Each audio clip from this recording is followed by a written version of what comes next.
উপরে উপরে শত্রুতা থাকলেও তলে তলে হাত মেলাচ্ছেন আমেরিকান প্রেসিডেন্ট ডোনাল্ড ট্রাম্প ও চীনা প্রেসিডেন্ট শি জিনপিং। এই দুই মহাজন মিলেই শাসন করবেন পুরো দুনিয়া। এই মুহূর্তে বিশ্ব রাজনীতিতে ডালপালা মেলতে শুরু করেছে এমনই গুঞ্জন। আর এই গুঞ্জনের সূত্রপাত প্রেসিডেন্ট ডোনাল্ড ট্রাম্পের চীন সফরকে কেন্দ্র করে। 2 দিনের এক হাই ভোল্টেজ সফরে মুখোমুখি বসতে যাচ্ছেন ডোনাল্ড ট্রাম্প ও শি জিনপিং। বাণিজ্য যুদ্ধের এক সাময়িক যুদ্ধবিরতির পর এটাই তাদের প্রথম হাই প্রোফাইল বৈঠক। আর তার আগেই চাওয়া হয়েছে চীন আমেরিকার একচেটিয়া জোট G2 গঠনের গুঞ্জন। আসলে কি ঘটছে দুই শক্তিধর দেশের মধ্যে? দুই নেতার হাসি মুখের আড়ালে কি লুকিয়ে আছে অন্য কোনো হিসেব নিকেশ? চলুন দর্শক, পুরো ব্যাপারটা খতিয়ে দেখা যাক। প্রথমেই আসি G2 আসলে কি এবং কোথায় এর শুরু। সহজ কথায় G2 হলো এমন একটি ধারণা যেখানে ভাবা হয় পৃথিবীর সবচেয়ে বড় দুই অর্থনীতি আমেরিকা ও চীন একসাথে বসে বৈশ্বিক বাজার নিয়ন্ত্রণ করবে। সেই সাথে বিশ্বের বড় বড় সমস্যার সমাধান করবে তারাই। 2005 সালে মার্কিন অর্থনীতিবিদ সি ফ্রেড বার্গস্টেন প্রথম এই ধারণাটি দেন। পরবর্তীতে ওবামা প্রশাসনের আমলে এটি বেশ হালে পানি পায়। ওবামা মনে করতেন জলবায়ু পরিবর্তন বা নবায়নযোগ্য জ্বালানির মতো বৈশ্বিক সংকটগুলো চীনকে ছাড়া একলা আমেরিকার পক্ষে সমাধান করা সম্ভব নয়। তাই তারা চীনের সাথে একটা সহযোগিতাপূর্ণ সম্পর্ক গড়তে চেয়েছিলেন। কিন্তু বর্তমান প্রেক্ষাপট সম্পূর্ণ ভিন্ন। এখন G2 শব্দটা শুনলে সহযোগিতার চেয়ে বিশ্ববাসীর মনে হেজিমনি বা দুই পরাশক্তির যৌথ আধিপত্যের ভয়টাই বেশি চাঁড়া দিয়ে ওঠে। এবার আসি হিসেব নিকেশে। ট্রাম্প শি জিনপিং বৈঠকে আসলে কার কি স্বার্থ? দর্শক, ট্রাম্প যখন বেইজিংয়ের উদ্দেশ্যে উড়াল দিলেন তখন তিনি ঘরের মাঠে বেশ চাপে। ইরান যুদ্ধের কারণে মার্কিন রাজনীতিতে বড় অসন্তোষ চলছে। দেশের মানুষকে দেখাতে ট্রাম্পের এখন আন্তর্জাতিক অঙ্গনে একটা বড় সাফল্য দরকার। অন্যদিকে দৃশ্যপট আরও জটিল।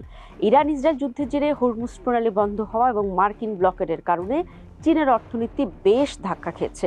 কারণ চীনের অপরিশোধিত তেলের অর্ধেকই আসে মধ্যপ্রাচ্য থেকে, যা এখন আটকে আছে। ট্রাম্প চান চীন যেন হরমুজ প্রণালী সচল করার আন্তর্জাতিক অভিযানে আমেরিকার সঙ্গী হয়। কিন্তু চীন এতদিন এই চাপ সামলে নিজের মতো চলেছে।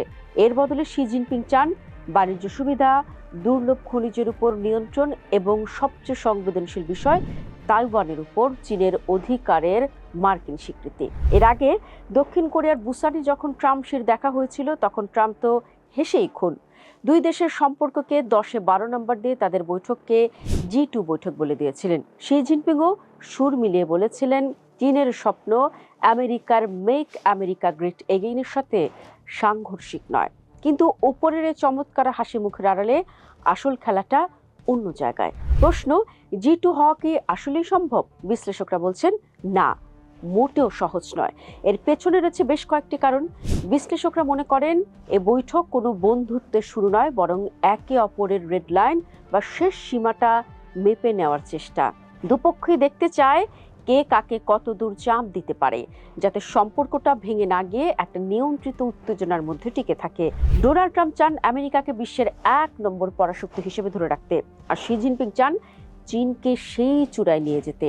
কিন্তু বনে তো আর দুই সিংহ একসাথে রাজত্ব করতে পারে না। চীন এখন কৃত্রিম বুদ্ধিমত্তা এবং প্রযুক্তিতে আমেরিকার ঘাড়ে নিঃশ্বাস ফেলছে।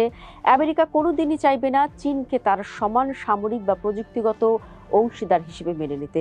আর চীন নিজেকে জাতিসংঘের অধীনে একটি বহুপাক্ষিক বিশ্বের সমর্থক হিসেবে দেখায়। তারা নিজেরাও হয়তো চাইবে না আমেরিকার সাথে জুটি বেঁধে বাকি বিশ্বকে খেপাতে।